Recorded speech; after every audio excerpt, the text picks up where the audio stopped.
Hello guys, Radhe Radhe. তো তোমরা সবাই কেমন আছো? আশা করছি ভালোই আছো। তো আজকে চলে এলাম একটা নতুন ভিডিও নিয়ে। তো এটা আমরা পিকনিকে গেছিলাম জানুয়ারি মাসের প্রথম দিকে। তো সেই ভিডিওটাই আমি এতদিনে পোস্ট করছি, কারণ এতদিন আমি পোস্ট করার সময় পাইনি। তো খুবই ব্যস্ত ছিলাম, সেদিন এডিট করার সময় পাইনি, তাই এতদিন পর আমি ভিডিওটা পোস্ট করছি। তো সব ভিডিওগুলো আমার এখন ফোনে আসেও নি, আমি যেটুকু পেয়েছি সেটুকুই তোমাদের সাথে শেয়ার করলাম। তো আমরা পিকনিক স্পটে চলেও এসেছি, কারণ আমি অনেকটা লেটে ভিডিওটা স্টার্ট করেছিলাম। তো এখানে আমরা পিকনিক স্পটে চলে আসার পরে যেখানটায় সবাই পিকনিক করছে, তো সেই জায়গাটা কোন দিকে সেটা আমরা জিজ্ঞাসা করে নিচ্ছিলাম। আর এখানে অনেকগুলো ঘোড়া চড়ছিল, আর এই যারা পিকনিক করতে আসছিলো সবাই ঘোড়ার পিঠে চাপছিল। তো আমরা জিজ্ঞাসা করে নেওয়ার পর আবার চলে যাচ্ছিলাম, আর চারিদিকটাই জঙ্গল, চারিদিকটা একদম জঙ্গল। আর মাঝে মাঝে সিনেমায় দেখানো হতো যে সাপের চূড়াগুলোকে নিয়ে যেভাবে সিনেমা করা হয়, তো এই জঙ্গলের মধ্যে না এগুলো অনেক ছিল। তো আমি একটু ভিডিও করে নিলাম এগুলো, আর দেখতে খুব সুন্দর লাগছিল। তোমরাই বলবে যে দেখতে খুব সুন্দর লাগছিল কি লাগছিল না। একদম মনে হচ্ছিলো যেন এখানে কোনো সিনেমা শুটিং হবে, এরকম মনে হচ্ছিলো। আর প্রচুর পরিমাণে এগুলো ছিল, আর দেখে খুব ভয়ও লাগছিলো, মনে হচ্ছিলো যেন যদি সাপ বেরিয়ে চলে আসে।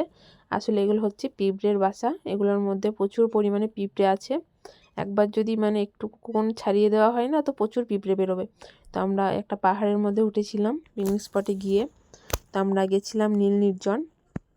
তো ওখানে প্রচুর জঙ্গল আর একটা বড় ড্যাম আছে।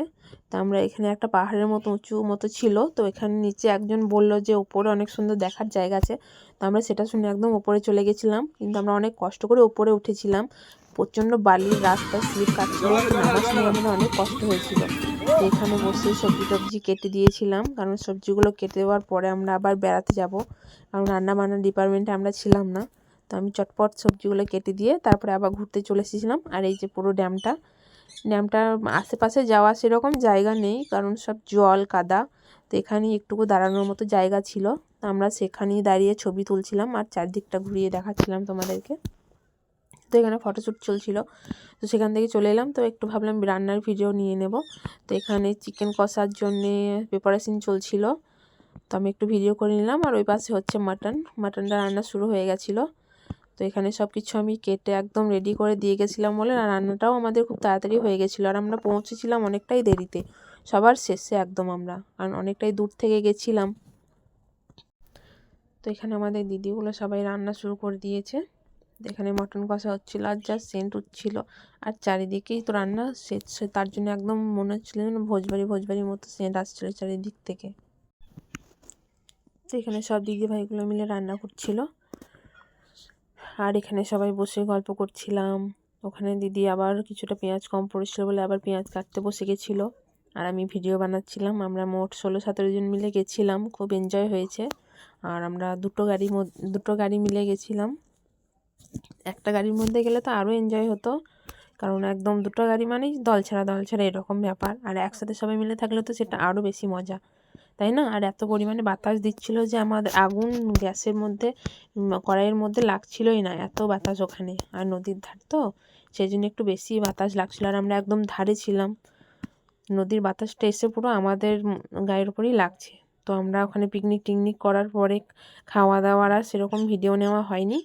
তো আমরা বেরিয়ে গেছিলাম বক্রেশ্বরের উদ্দেশ্যে। আমরা বক্রেশ্বর গিয়ে মন্দির দেখে ঘুরে তারপরে আমরা বাড়ি আসার পথে তারাপীঠের রাত্রের ভিডিও এটা, কারণ আমার ভিডিওগুলো এডিট করার সময় একটু উল্টোপাল্টা হয়ে গেছিলো। তো আমরা এখন বক্রেশ্বরের মধ্যে আছি। তো বক্রেশ্বরের এখানে অনেক ভিড়, সন্ধ্যেও লেগে গেছিলো আমাদের বাড়ি আসতে, কারণ আমরা রাত 9টার সময় বাড়ি এসেছিলাম। তো এটা বক্রেশ্বরের মন্দিরের ভিতরের। তো ভাবলাম একটু ভিডিও করে নিই। তো আমাদের 3 জায়গায় ঘোরার প্ল্যান ছিল, নীল নির্জন, বক্রেশ্বর আর মামা ভাগ্নে পাহাড়। কারণ আমরা দুটো জায়গা ঘুরতে পেরেছিলাম, আর একটা জায়গা ঘুরতে পারিনি, কারণ আমাদের বেরোতে অনেকটাই লেট হয়ে গেছিলো, সেই জন্য আমাদের একটা জায়গা বাদ পড়ে গেছে। আর যেখানেই যাই না কেন সময় নিয়ে যেতে হবে। আমরা বেরিয়েছিলাম বাড়ি থেকে 8টার সময়, যেখানে বেরোনোর কথা ছিল ভোরবেলা, সেখানে আমরা 8টার সময় বেরিয়েছিলাম। একটু প্রবলেম হয়ে গেছিলো আমাদের গাড়ি আসতে দেরি করে দিয়েছিল। তো পুরো মন্দিরটা ঘুরে দেখলাম আমরা, আর ফুটন্ত জলের ওটাও আপনাদের সবাইকে দেখাবো। এই যে সামনে আছে ঘেরা, তো ওটা হচ্ছে ফুটন্ত জলের পুকুর, একদম টকবক করে জল ফুটছে।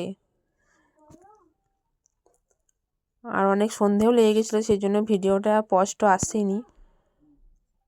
তো এখানে আমরা ঘন্টা বাজাতে বাজাতে যাচ্ছিলাম মন্দিরের ভিতরে ঢুকবো বলে। মন্দিরে এসেও ঝামেলা, কারণ অতিরিক্ত ভিড় হয়ে গেছিলো আর ভিতরে জ্যাম লেগে গেছিলো আর মন্দির বন্ধ করার সময়ও হয়ে গেছিলো। কিন্তু এতই দর্শনার্থী ছিল যে তারা বন্ধ করতে দিচ্ছিলেন না। এই নিয়ে একজনদের সাথে প্রায় 1 ঘন্টা মতো ঝামেলাই চললো। আজকে তো ভাবলাম যে না, আমরা আর মহাদেবকে দেখতেই পাবো না, কিন্তু যাক আমরা দেখতে পেয়েছি। আর ওনারা তো ঝগড়া করে রাগ করে বেরিয়ে চলে গেলেন। বাবার কাছে গিয়েও বাবাকে দেখতে পেলেন না। এর থেকে খারাপ কি হতে পারে, তাই না? তো আমরা দেখতে পেয়েছিলাম, কারণ আমরা অনেকক্ষণই ধৈর্য ধরে দাঁড়িয়েছিলাম আর ঝগড়া দেখছিলাম ওনাদের। আর এত চিৎকার, আর ওই ভিড়ের মধ্যে, এত ঠান্ডার মধ্যেও আমাদেরকে এত গরম লাগছিল কি বলবো। ওই ভিড়ের মধ্যে আমরা পুরো 1 ঘন্টা দাঁড়িয়েছিলাম। আর পাশের ওই পুকুরগুলোতে আছে ফুটন্ত জল, কিন্তু অনেকটা অন্ধকার হয়ে গেছিলো বলে আমি অতটা ভালো ক্যামেরাতে আনতে পারিনি।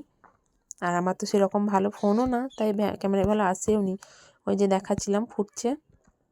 তো মন্দিরের ভিতরে এরকম একটা ভিড় ছিল। আমরা এখানে অনেকক্ষণ দাঁড়িয়েছিলাম আর ঝগড়া শুনছিলাম। অনেকক্ষণ দাঁড়িয়ে থাকার পর ওনারা বেরিয়ে গেলেন। তারপরে মন্দিরটা একটু ফাঁকা হলো, দিয়ে আমরা একটু শান্তিতে মন্দিরটা দেখতে পেলাম। ওই যে ওখানে ঝগড়া চলছিল, আমি স্পিকারটা বন্ধ করে দিয়েছিলাম, অতিরিক্ত চিৎকার হচ্ছিলো এই কারণে আমার ভয়েস দিতে অসুবিধা হবে। তো তারপরে আমরাও ভিতরে চলে গেছিলাম।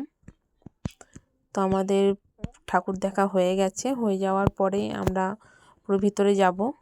এখনও দাঁড়িয়ে রয়েছি, এখনও আমরা দর্শন পাইনি। তো এখানে প্রচণ্ড ভিড়, সেই জন্য আমি মন্দিরটা পুরো ঘুরে দেখিয়ে দিচ্ছিলাম সবাইকে।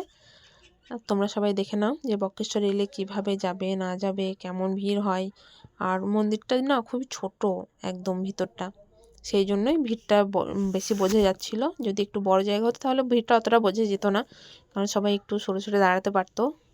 আর ঘিরে দেওয়া আছে তো, তো সেই জন্য ভিড়টা একটু বেশি মনে হচ্ছিল। তো ভিতরে যে যারা ছিলেন তাদেরকে বের করে দেওয়া হলো, তারপরে আমরা যাচ্ছিলাম। আর একবারে 10 জনের বেশি ঢুকতেও দেওয়া হচ্ছিল না। প্রত্যেকবার 10 জনের বেশি ঢুকতে দেওয়া যাবে না, এটাই নাকি নিয়ম। আর যখন অল্প থাকবে তখন তো কোনো ব্যাপার না, একদম ফাঁকাতেই যাওয়া যাবে। তো এখানে পুরোহিত মশাই এখানকার যে কাহিনী বাস্তব সেটাই বলছিলেন আমাদেরকে। আর সবার কপালে একটা করে তিলক দিয়ে দিলেন। আমরা বসে বসে একটু সেটা শুনলাম। তো শোনার পরে আমরা সবাই প্রণাম করে বেরিয়ে গেলাম। আর আমরা একসাথে সবাই ঢুকতে পারিনি, কারণ একসাথে সবাইকে ঢুকতে দেওয়া হচ্ছিল না। আমরা প্রথমে সব মেয়েগুলো ঢুকেছিলাম বাস, আর কয়েকজন ছেলেও ঢুকেছিল। তো পুরোহিত মশাই পুরো কথাগুলো আমাদেরকে শুনিয়ে তারপরে বললেন যে আপনারা যদি পুজো দিতে চান, পুষ্পাঞ্জলি দিতে চান তো দিতে পারেন। কিন্তু আমরা সবাই ভাত খেয়ে গেছিলাম তো পিকনিক করার পর, তো সেই কারণে আমরা কেউ আর পুষ্পাঞ্জলি পুজো দিইনি। আমরা সবাই দক্ষিণা দেওয়ার পর আমরা বেরিয়ে চলে এসেছিলাম, কারণ আমাদের সেটা ঠিক বলে মনে হলো না যে খাওয়া দাওয়ার পর পুষ্পাঞ্জলি দেওয়া। ওনারা বলছিলেন কোনো অসুবিধা নেই, দেওয়া যেতেই পারে, কিন্তু আমাদের মন চাইলো না বলে আর আমরা দিলাম না। আমরা সবাই দক্ষিণা দিয়েই আমরা চলে এসেছিলাম, কারণ টাকা দেওয়া হয়ে গেল মানেই পুজো দেওয়াও হয়ে গেল, এরকম একটা ব্যাপার আমাদের। তো আমরা মন্দির থেকে বেরিয়ে একটু গরম জলে নেমেছিলাম। তো গরম জলে নেওয়ার পর আমরা সবাই মিলে একটু পা ধুয়ে হাত ধুয়ে মাথায় একটু জল নিয়ে কয়েকটা ফটো তুলে নিলাম। তো আজকে ভিডিওটা আমার এই পর্যন্তই, কারণ অনেক ক্লিপ আমার বাদ চলে গেছে, ডিলিট হয়ে গেছে। তো সেগুলো আমি তোমাদের সাথে শেয়ার করতে পারলাম না। অনেক কিছুই ভিডিও আমার ডিলিট হয়ে গেছে ফোন থেকে। তো এই পর্যন্তই ভিডিওটা। লাস্টে তোমাদেরকে আমি নীল নির্জনের একটা ভিউ দেখিয়ে ভিডিওটা এন্ড করব। আর ভিডিওটা যদি ভালো লেগে থাকে অবশ্যই চ্যানেলটাকে সাবস্ক্রাইব করে পাশে থাকবে, লাইক কমেন্ট শেয়ার করে দেবে, কারণ আমার ভিডিও সাবস্ক্রাইবার এখন অনেক কম, কেবল নতুন চ্যানেল খুলেছি। তোমরা যদি সাপোর্ট না করো কীভাবে চলবে বলো। তো ভিডিওটি ভালো লাগলে অবশ্যই পাশে থাকবে। তো এখানে গরম জলে নেমে দাঁড়িয়ে থাকতে খুব ভালোই লাগছিলো। আর এটা ছেলেদের পুকুর ছিল, মেয়েদেরটা পাশে। তো আমরা সেদিকটায় আর যাইনি, কারণ আমাদের দেরি হয়ে যাবে বলে। তো শেষে আমি একটু নীল নির্জন ড্যামের একটু ভিডিওটা তোমার সাথে শেয়ার করে নিলাম। তো ভিডিওটা এই পর্যন্তই। ভালো লেগে থাকলে লাইক শেয়ার কমেন্ট ও সাবস্ক্রাইব করে পাশে থাকবে। রাধে রাধে, সবাই ভালো থাকবে।